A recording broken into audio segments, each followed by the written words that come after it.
स्वागत है आपका हमारे इस आज के वीडियो में। और आज हम बात करने वाले हैं इस कोरोना का हमारे जीवन में क्या प्रभाव है और आने वाले समय में इसके क्या इम्पैक्ट हो सकते हैं। तो आगे बढ़ने से पहले मैं अपने आप को इंट्रोड्यूस कर दूं। मेरा नाम केशव वर्मा है और पिछले कुछ सालों से मैं इंग्लिश के फील्ड में काम कर रहा हूं। मैं इंग्लिश ट्रेनर हूं और साथ में मैं अपना परफेक्ट इंस्टीट्यूट भी पिछले काफ़ी सालों से रन कर रहा हूं। तो आज हमारे बीच में जो है स्वामी गिरधारी लाल शर्मा जी हैं और आज हम जानेंगे उनके पॉइंट ऑफ व्यू, जो कि आप एक जिला परिषद के पार्षद भी हैं और आप धर्म गुरु भी हैं, स्पिरिचुअलिटी से भी जुड़े हैं। तो आज हम आपके पॉइंट ऑफ व्यू से जानेंगे कि ये जो महामारी है, ये जो कोरोना काल चल रहा है, ये किस तरह से लोगों के जीवन को प्रभावित करेगा और आने वाले टाइम में इसके और क्या क्या प्रभाव हो सकते हैं, किस तरह से हमारे जीवन में ये एक परिवर्तन लाने वाला है। तो स्वामी गिरधारी लाल शर्मा जी, मैं आपसे जानना चाहूँगा कि आप इस कोरोना महामारी को किस पॉइंट ऑफ व्यू से देखते हैं, आपके विचार क्या हैं इसको लेकर के। और क्योंकि मैंने ज़्यादातर ये देखा है आपके बहुत सारे इंटरव्यूज़ में, टीवी पर आप इंटरव्यू में बहुत सारे इंटरव्यूज़ आपने दिए हैं, तो वहाँ पर भी मैंने देखा कि आपके जो पॉइंट ऑफ व्यू होता है, आपके जो विचार होते हैं वो तर्क संगत होते हैं और ज़्यादातर वो वैज्ञानिक दृष्टि पर आधारित होते हैं। तो बताइए हमारे व्यूअर्स को कि आपके क्या विचार हैं इस कोरोना महामारी को लेकर के और कैसे ये हमारे जीवन को प्रभावित कर रहे हैं आजकल और आने वाले टाइम में भी करेंगे। धन्यवाद केशव जी। ये कोरोना जो एक वैश्विक महामारी आज है, निश्चित तौर पर इसका एक बहुत बड़ा प्रभाव मानव जगत पर पड़ा है। तो इससे पहले कि मैं इस विश्लेषण में हम आपके साथ इस चर्चा में आगे बढ़े, मैं ये ज़रूर अपने दर्शकों को कहना चाहूँगा कि कोरोना महामारी को हर दृष्टि से देखना लाजमी है। जहाँ एक और वैज्ञानिक दृष्टि से इसको देखा जाना चाहिए, वहीं आध्यात्मिक दृष्टि से भी इस पर नज़र पड़नी चाहिए, क्योंकि ये एक वैश्विक महामारी है और इस समय किसी के हाथ में कुछ नहीं है, सब प्रकृति ने अपने हाथ में ले रखा है। तो किसी भी आधार को इस टाइम कम नहीं समझना चाहिए, ना तो वैज्ञानिक आधार को और ना ही आध्यात्मिक दृष्टि को। आध्यात्मिक दृष्टि और वैज्ञानिक दृष्टि मेरी नज़र में दोनों एक समान है और मैं उनको दोनों ही दृष्टि से इसका विश्लेषण करना चाहूँगा। जी बिल्कुल, मैं आपके विचारों से सहमत हूं और हमारे जीवन काल में इस महामारी के कुछ सकारात्मक और कुछ नकारात्मक दोनों पहलू हमें देखने को मिले हैं। तो मैं चाहता हूं कि आप हमें बताएं कि आपके अकॉर्डिंग हमारे जीवन में इसके नकारात्मक और सकारात्मक पहलू क्या हैं। देखिए, निश्चित तौर पर इस कोरोना महामारी ने हमारी जीवन शैली को परिवर्तित किया है और इसके नकारात्मक और सकारात्मक दोनों ही प्रभाव मानव जगत पर पड़े हैं। जहाँ एक तरफ इसके नकारात्मक पहलू हमारे सामने आए हैं, वहीं पर एक नए आयाम भी कुछ स्थापित हुए हैं, नई खोजें भी हुई हैं और नए विकल्प भी खड़े हुए हैं। उसको भी हमें नहीं भूलना चाहिए। धीरे धीरे जितने भी नकारात्मक पहलू के समाप्त होते जाएंगे और जो इससे सकारात्मक चीज़ें पैदा हुई है वो भविष्य में हमारे काम आने वाली हैं। तो मैं दोनों ही इसमें पहलू में जाना चाहूँगा। नकारात्मक दृष्टि से देखें तो सबसे पहला इसका जो प्रभाव पड़ा है वो आर्थिक जगत पे पड़ा है और ना केवल ये किसी व्यक्ति विशेष बल्कि पूरे विश्व की अर्थव्यवस्था को इसने चोट पहुंचाई है। हमारे भारतवर्ष की अर्थव्यवस्था को भी चोट पहुंचाई है और व्यक्ति विशेष की भी अर्थव्यवस्था पर गहरी चोट इस कोरोना महामारी और इस लॉकडाउन की वजह से रही है। और दूसरा जो इसका प्रभाव पड़ा है वो मानव के प्राणों पर पड़ा है, जीवन पर पड़ा है। लोगों ने अपने प्राण खोए हैं, कई घरों ने अपने लोग खोए हैं, इसका ये दूसरा प्रभाव पड़ा है। और जो लोग इसमें अभी हमारे सर्वाइव कर रहे हैं, वो आम लोगों पर, हर व्यक्ति पर इसका एक नकारात्मक प्रभाव आया है कि मानसिक असंतुलन और जीवन का जो एक फ्रस्ट्रेशन होता है, एक हताशा होती है, वो इससे आई है। ये केशव जी हमारे इस जीवन में कोरोना की वजह से पड़े नकारात्मक पहलू है। लेकिन हम इस बात को नहीं भूल सकते कि साथ ही साथ बहुत सारे नए विकल्प और सकारात्मक चीज़ें भी ये लॉकडाउन, ये कोरोना हमारे लिए लेकर आया है। बिल्कुल जी, बिल्कुल सही कहा आपने। और आपको पता ही है, आपने भी ऑब्जर्व किया होगा कि हमारे जीवन शैली पर नकारात्मक चीज़ों का प्रभाव बहुत जल्दी रहता है और काफ़ी देर तक भी रहता है। तो मैं चाहता हूं कि आप लोगों का ध्यान इस नकारात्मकता से थोड़ा पॉजिटिव तरीके की तरफ, सकारात्मकता की तरफ खींचें। जी, निश्चित तौर पर केशव जी, हमें जो जीवन के नकारात्मक पहलू होते हैं, नेगेटिव चीज़ें होती है, उनको हमें अपने मस्तिष्क से हटाना चाहिए और सकारात्मकता, एक पॉजिटिविटी हमें उसमें लानी चाहिए और उससे ही हम आगे जीवन में बढ़ सकते हैं। तो निश्चित तौर पर हम ये दो या तीन चीज़ें जो हमारे जीवन में इसके बुरे असर पड़े हैं, हमें इससे बाहर निकलकर अपना मानसिक संतुलन नहीं खोना चाहिए और जो नए विकल्प हमारे सामने आए हैं उसकी ओर हमें जाना चाहिए। जैसे इस लॉकडाउन के बाद, इस कोरोना महामारी के बाद बहुत सारी चीज़ें हमारे सामने आई हैं। जी बिल्कुल।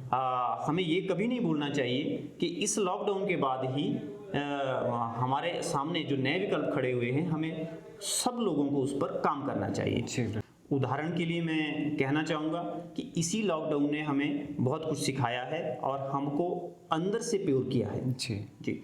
और हमें ये कभी नहीं भूलना चाहिए, इस लॉकडाउन के बाद हमारी जो पुरातन संस्कृति है उसका उत्थान हुआ है, विश्व ने उसका लोहा माना है। बिल्कुल केशव जी, आप जानते हैं, हमारे व्यूवर्स भी जानते हैं कि सदियों से हमारा जो कल्चर रहा है वो नमस्ते करने का रहा है। और पाश्चात्य शिक्षा जैसे ही हमारे बीच में आई, हम हाथ मिलाना शुरू किया। पश्चिम के देशों ने, इस नई सभ्यता ने हमको ना केवल हाथ मिलाना सिखाया, बल्कि आज जो हमारी युवा पीढ़ी है वो हाथ मिलाने के साथ गले मिलने के यहाँ तक कि अपने कुछ चीक्स टच करते हैं। बिल्कुल। इस कोरोना महामारी ने आज ये भारतीय संस्कृति को माना है। आज लंदन भी नमस्ते पे आ गया। जी बिल्कुल। दूर से नमस्ते करता।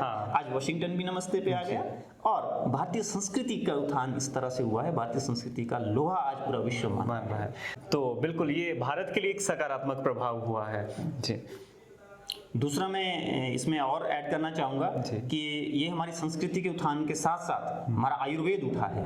आपने केशव जी देखा होगा कि दुनिया के देशों में जो मृत्यु दर है वो भारत से कहीं अधिक है, बहुत। लेकिन हमें ये कभी नहीं भूलना चाहिए, उसके पीछे जो वैज्ञानिक तथ्य है वो हमें कभी नहीं भूलने चाहिए। उसके पीछे एक ही वैज्ञानिक तथ्य है, आज पूरा विश्व इस बात को कह रहा है कि भारत में ये मृत्यु दर कम क्यों है और देशों में ज्यादा क्यों है। तो पहले तो मैं ये कहना चाहता हूँ कि यहाँ पे क्योंकि भारत भूमि है, ये अवतारों की भूमि रही है, देवी देवताओं की भूमि रही है। अब आप वैज्ञानिक पहलू पे आ जाओ। यहाँ पे हम भारतवर्ष में जो है आयुर्वेदिक चीजें और हमारा योग हमको बचाए हुए हैं। आयुर्वेद की बहुत सारी चीजें जिसमें अश्वगंधा है, जिसमें हल्दी है, अदरक है, ऐसी चीजों का जो सेवन केशव जी होता है हमारे भारतवर्ष में सबसे अधिक होता है। बिल्कुल, हम डे टू डे लाइफ में उसका यूज करते हैं। बिल्कुल। आज विश्व मान रहा है कि भारत में मृत्यु दर इसलिए कम है क्योंकि उनकी जीवन शैली में ये चीजें पहले से है। इससे क्या हो रहा है कि हमारी इम्यूनिटी ऑलरेडी स्ट्रांग है और तो मृत्यु दर हमारी कम हो गई है। तो आज हमारी संस्कृति का, आज हमारे आयुर्वेद का और आज हमारे ज्योतिषीय गणना का जो लोहा है वो पूरा विश्व मान रहा है। ये इसके बहुत सकारात्मक प्रभाव हमारे जीवन पड़े हैं। जी बिल्कुल। इतना ही नहीं केशव जी, हमें इस बात को भी नहीं भूलना चाहिए कि इसी लॉकडाउन ने, इसी कोरोना ने हमारे जीवन में एक स्पीड ब्रेकर का काम किया है, गति अवरोधक का काम। हमारी जीवन की गाड़ी अनलिमिटेड स्पीड से चली जा रही थी, जो कहीं भी धोखा खा सकती थी। बिल्कुल। स्पीड ब्रेकर प्राय हमारी गति को रोकने के लिए होता है। आप इस कोरोना से, इस लॉकडाउन से हमारे को गति अवरोधक लगा है और हमने बहुत कुछ इससे सीखा भी है। बिल्कुल। आपने केशव जी जीवन में कभी नहीं, हमने अपने जीवन में कभी भी डॉक्टर का भगवान वाला रूप नहीं देखा था। लेकिन इस लॉकडाउन के बाद हमने उनका भगवान वाला रूप देखा। इवन हम बात करें अपने पुलिस कर्मियों की। बिल्कुल। तो इससे पहले पुलिस कर्मियों को लोग थोड़ा एक उनका जो पॉइंट ऑफ व्यू रहता था थोड़ा नेगेटिव रहता था, लोग भागते थे, बचते थे पुलिस कर्मियों से। लेकिन अब इस कोरोना महामारी के दौरान जब लोगों ने, हमारी पुलिस फोर्स ने, हमारे डॉक्टर्स ने साथ मिलकर के जब काम किया तो हमारे मन में उनके लिए एक भावना डेफिनेटली उन्होंने एक योद्धा के रूप में काम किया है और उनकी छवि इतनी कभी नहीं सुधरी थी जितनी कि इस कोरोना काल में उन्होंने सेवा की है, मदद की है। आज वो वास्तविकता में हमें हमारे सुरक्षा कर्मी नजर आते हैं। बिल्कुल। और जो रिस्पेक्ट, जो आदर उनको पहले मिलना चाहिए था वो शायद कोरोना महामारी के बाद उनको मिलना शुरू हो गया है। आई वुड से बोल सकता हूँ मिल रहा है और इसके बाद भी उनको ये लगातार लंबे समय तक मिलता रहेगा। और इतना ही नहीं, आप देखिए हमें जरूर अपनी दृष्टि को थोड़ा विशाल करना चाहिए। विदाउट ह्यूमन एफर्ट्स आज गंगा जी कितनी शुद्ध है। बहुत 200 करोड़ का बजट सरकार का बच गया, तब गंगा जी इतनी पवित्र शुद्ध नहीं हो पाई जितनी आज इस लॉकडाउन से हो। बिल्कुल। जी बिल्कुल सही कहा। हर साल गंगा को साफ करने के लिए एक बजट पास किया जाता है, लेकिन फिर भी वो साफ नहीं हो पा रही थी। जी बिल्कुल, कई 200-250 करोड़ रुपया गंगा की सफाई के लिए रख जाता है, लेकिन गंगा की सफाई नहीं हो पाती, यमुना जी की सफाई नहीं हो पाती थी। आज प्रकृति ने कर दी। जी बिल्कुल बिल्कुल, विदाउट ह्यूमन एफर्ट्स उसका हो गया। इतना ही नहीं, विश्व में आप अच्छी तरह से विश्लेषण करते हैं कि विश्व में हमारी राजधानी दिल्ली पोल्यूशन के क्षेत्र में नंबर वन है। संसार में इतना पोल्यूशन कहीं नहीं है जितना कि दिल्ली में नंबर 1 पे वो आती है। तो आज दिल्ली के लोग तो ये कह रहे हैं कि वहाँ पे चिड़िया चहचहा रही है और शुद्ध हवा आ रही है। तो ये सब प्रकृति की एक सारे निर्णय प्रकृति के हाथ में, आदमी के हाथ से सब कुछ निकल गया और ये सकारात्मक चीजें हैं प्रकृति के लिए। तो ये क्या बोल सकते हैं, क्या हम इसको एक प्रकृति का जस्टिस, न्याय बोले? अब निश्चित तौर पर इसे हम प्राकृतिक न्याय ही कहना चाहिए। आज व्यक्ति विशेष के हाथ में कुछ नहीं है, आज सारे निर्णय प्रकृति ने अपने हाथ में ले लिए हैं। केशव जी, एक उदाहरण हमें जरूर यहाँ लेना चाहिए। जो देश, जो विश्व के देश पूरी सभ्यता को मिटाने के लिए अपनी दादागिरी दिखाते थे और चंद मिनटों में पूरे विश्व को का नाश करने का दम दिखाते थे, आज वो कोरोना जैसे एक जुकाम को ठीक नहीं कर सकते। अब आप कहेंगे कि ये जुकाम है, निश्चित तौर पे ये जुकाम है, फ्लू है। इससे मिलते जुलते फ्लू पहले आए हैं, ये ठीक है, ये उनसे ज्यादा खतरनाक है, लेकिन ये फ्लू है। विश्व की सभ्यता को खत्म करने वाला आज एक जुकाम ठीक नहीं कर सकता। तो सारी और भारत के आगे झुक रहा है एक छोटी सी दवाई के लिए। तो ये सब दादागिरी आज सबकी निकल गई। ये असर देशों पे भी पड़ा है। ये बड़े बड़े जिनको जीवन में अहम हो जाता है, अहंकार हो जाता है, उन पे भी चोट पड़ी है। और हर व्यक्ति को अंदर से प्योर करने के लिए, समझने के लिए इस कोरोना ने कुछ संदेश दिया है। और एक बहुत बड़ा इम्पैक्ट जो इस कोरोना महामारी का मुझे लगता है वो ये है कि लोगों को थोड़ा समय मिल गया है अपने बारे में जानने के लिए। निश्चित लोग घरों में बैठे हुए हैं पिछले 3 महीनों से, 4 महीनों से अपने बारे में लोग सोच रहे हैं, अपने करियर के बारे में सोच रहे हैं। जो एक एक्स्ट्रा स्पीड में लोग भागे जा रहे थे, कहीं ना कहीं पूर्ण विराम लगा और लोगों ने अपने आप को इंप्रूव किया, अपनी हेल्थ को ठीक किया, अपनी मेंटल हेल्थ को ठीक किया, अपनी फैमिली और अपने लोगों के साथ समय व्यतीत किया। तो कहीं ना कहीं मुझे लगता है एक वो पर्सनल एस्पेक्ट अगर मैं देखूं तो वो इसकी वजह से एक बेनिफिट हमें देखने को मिलता है। Absolutely right Keshav ji. लोगों ने सेल्फ रियलाइजेशन और सेल्फ मोटिवेशन, ये सब चीजें लोगों के अंदर आई हैं। योग गहरे से प्रवेश हुआ है, अध्यात्म गहरे से प्रवेश हुआ है और वैज्ञानिक तथ्यों भी गहरे से प्रवेश हुए हैं। जो व्यक्ति विशेष से नहीं हो सकता था, आज प्रकृति ने कर दिखाया है। बिल्कुल। तो इसके नकारात्मक पहलू को हमें एक साइड करके इसके सकारात्मक पहलुओं को लेना चाहिए। और वही उदाहरण हमने अपने पर्सनल जो हमारी लाइफ की होगी, जो हमारी शैली होगी, उसमें लेके हमें इस कोरोना को फिर भूल के इसको साइड करके थोड़ा सा आगे बढ़ने की कोशिश करनी चाहिए। बिल्कुल। तो हमारी इस चर्चा से हम इस निष्कर्ष पर पहुंचते हैं कि हमारे सामने कहीं ना कहीं इसके सकारात्मक और नकारात्मक दोनों प्रभाव रहे हैं। तो बिना सरकार के एफर्ट के और बिना किसी इंडिविजुअल पर्सन के एफर्ट से हम कुछ नहीं कर सकते हैं। तो मैं जानना चाहूँगा कि आपका क्या उनके लिए सुझाव है, क्योंकि आप चुने हुए प्रतिनिधि भी रहे हैं और अभी भी प्रेजेंटली हैं। तो आप यहाँ पर प्रकाश कैसे डालना चाहेंगे इसके ऊपर? क्या आपके सजेशंस हैं हमारी सरकार के लिए और एक इंडिविजुअल पर्सन के लिए, लोगों के लिए? केशव जी, ये बहुत ही जरूरी सवाल आपने किया है और इस टॉपिक का मैं कहूँगा ये सबसे महत्वपूर्ण प्रश्न है कि क्योंकि बाकी चीजें बीत गई हैं, अब ये चीज भविष्य की है। हमें क्या करना चाहिए, क्या हमारी सरकारों को करना चाहिए, इस पर जरूर बुद्धिजीवियों को चर्चा करनी चाहिए, विश्लेषण करने चाहिए और सरकार को भी सुझाव देना चाहिए। सबसे पहले तो सरकार को भी इसमें कदम उठाने चाहिए और व्यक्ति विशेष को अपने उत्थान के लिए कदम उठाने चाहिए। अब सरकार का कदम उठा सकती है और व्यक्ति विशेष क्या कर सकता है, मैं दोनों चीजों को लेता हूँ। केशव जी, व्यक्ति विशेष को क्या लेना चाहिए कि उसको नकारात्मकता, एक नेगेटिविटी, उसके मस्तिष्क में जो एक फ्रस्ट्रेशन पैदा हो गई है वो हटा देनी चाहिए। जी बिल्कुल। आप रहेंगे, जिंदा रहेंगे, आपका जीवन होगा, आपके परिवार का जीवन होगा,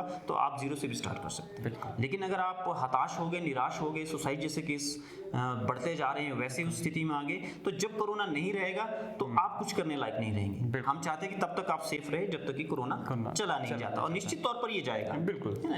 दूसरा, हम आते हैं सरकारों के ऊपर। सरकारों को जरूर इसमें आवश्यक कदम उठाने चाहिए। बिना सरकारी नीतियों के देश में, प्रदेश में कुछ नहीं हो सकता, ये मेरा मानना है। बिल्कुल। महात्मा गांधी कहा करते थे और बड़ा वाजिब बड़ा प्रैक्टिकल बात कहा करते थे कि हमारा जो देश है, भारत देश, वो ग्रामीण परिवेश का देश है, गांव में बसता है। गांव में बसता है, तो केशव जी, जब तक हमारे गांव डेवलप नहीं होते तब तक हम तरक्की नहीं कर सकते। और जो हमारे गांव हैं वो हमेशा सेल्फ डिपेंड रहे थे, लेकिन कुछ वर्षों से हमने देखा गांव से सारा पलायन शहरों की तरफ हुआ, गांव खाली पड़े हैं। तो सरकार को सबसे पहले नीति जो बनानी चाहिए वो गांव को देखकर बनानी चाहिए।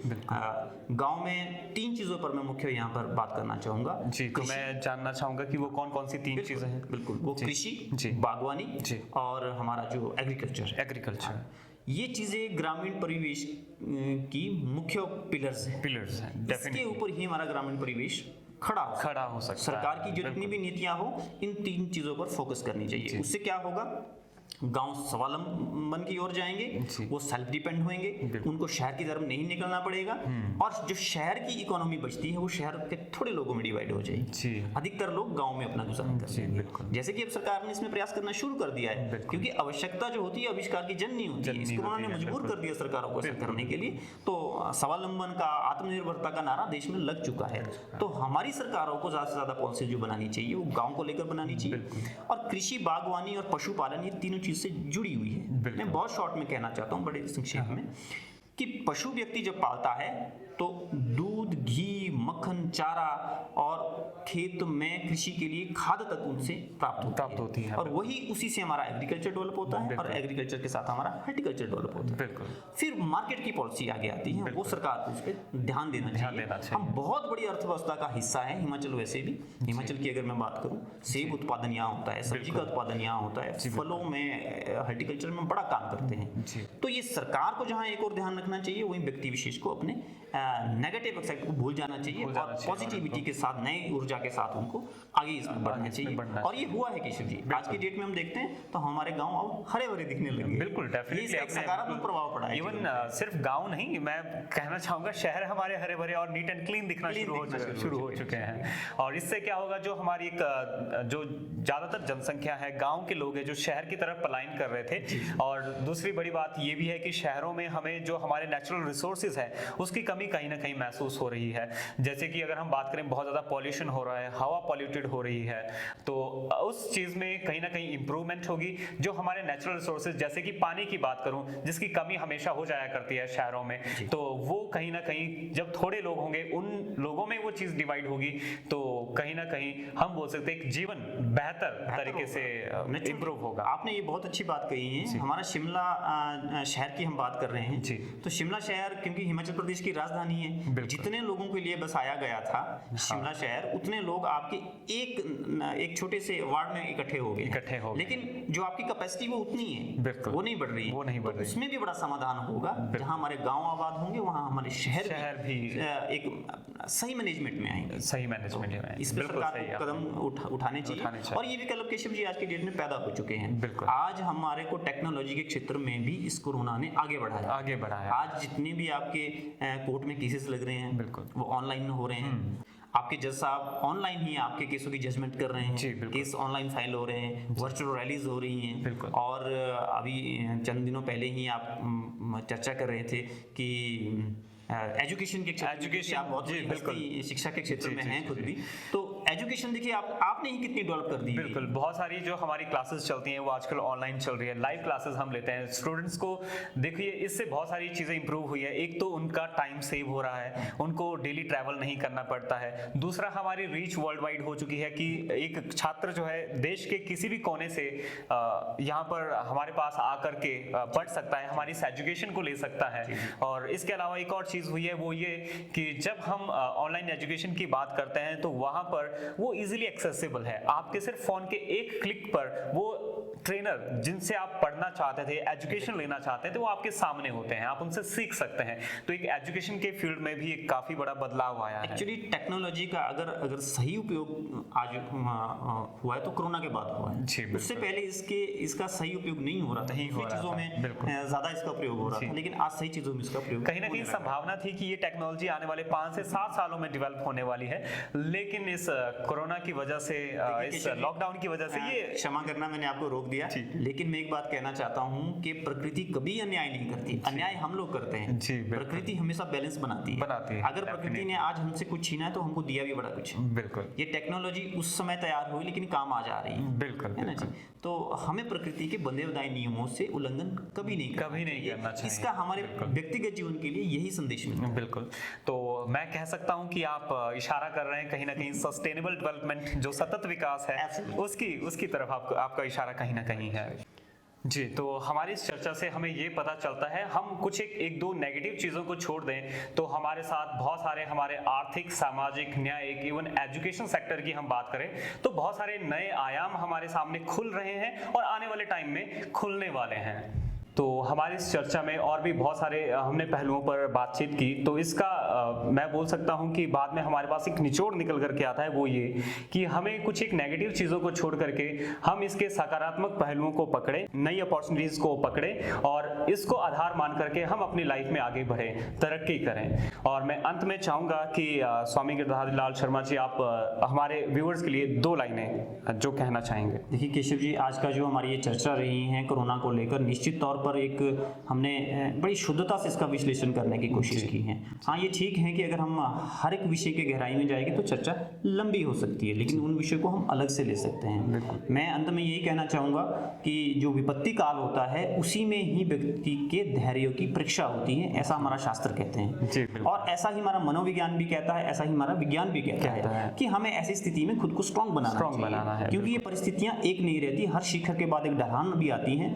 जब कोई चीज चरम पे पहुंचती है तो निश्चित तौर पर उसके बाद उसका पतन भी शुरू हो जाता है। बिल्कुल। तो हम प्रार्थना करते हैं ईश्वर से कि इस कोरोना का भी अब क्योंकि ये चरम की ओर पहुंच रही है, धीरे धीरे इसका समाप्ति की ओर भी जाएगी, ये हटेगी, तब तक आप अपने धैर्य की परीक्षा में खरे उतरिए, खुद को स्ट्रांग रखिए और मानसिक तनाव में ना आइए, कोई गलत कदम ना उठाइए, ये मैं कहना चाहूँगा। और जिस दिन कोरोना चल जाएगा उस दिन हम, जैसा कि आपने कहा, इन नए चीज़ों को आधार मानकर आगे बढ़ेंगे, नए विकल्प हमारे सामने खुलेंगे।